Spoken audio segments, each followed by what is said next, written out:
You opened your eyes for the first time in 1360, in a small Balkan village. Congratulations, you were a healthy boy. But there was a cruel truth.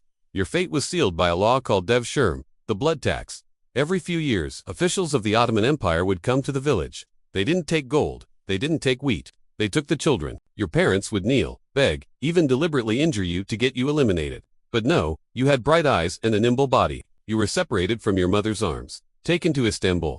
From that moment on, you were officially dead to your family. Under a strange sky, you no longer have your old name.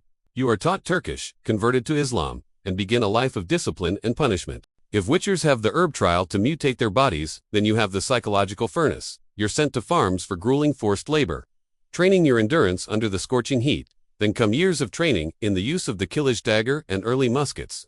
You're not allowed to marry, grow a beard, or own property. You're no longer a normal human being. You're a living weapon of the Sultan. At the age of 20, you joined the Janissary. While ordinary soldiers would flee at the sight of blood, you and your comrades stood firm like stone walls. You were equipped with the most advanced weapons of the time. Your strength doesn't come from magic, but from fanaticism and skills honed through tens of thousands of hours of close combat. The world looks at you with terror. Even the heavily armored European knights tremble at the sound of Janissary's army's war drums echoing through the night. But look in the mirror. Who are you? The Turks look at you with suspicion because of your Christian origins. Your people call you a traitor, a devil of the Sultan. You have no family to return to, no children to carry on your lineage. The only people you can trust are your fellow soldiers in the camp. You live in luxurious solitude, earning a high salary but constantly surrounded by social ostracism. You are merely a necessary monster when war breaks out. It's 1683. You stand at the foot of the walls of Vienna. This is the battle that will decide the fate of an entire empire. You charge through the cracks in the walls, the blood of your enemies and your own mingling.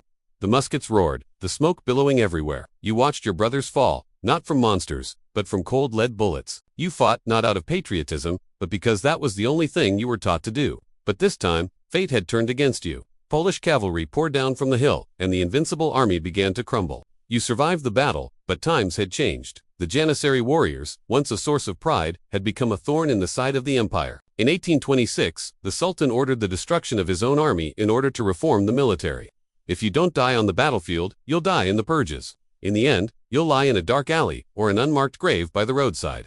People will remember the glorious Ottoman Empire, but no one will remember the name of the Balkan boy from all those years ago. You sacrificed your life, your identity, and your soul to protect a throne that saw you as nothing more than a tool with a limited lifespan. That is the end of one of history's greatest warriors, and also the world's loneliest man.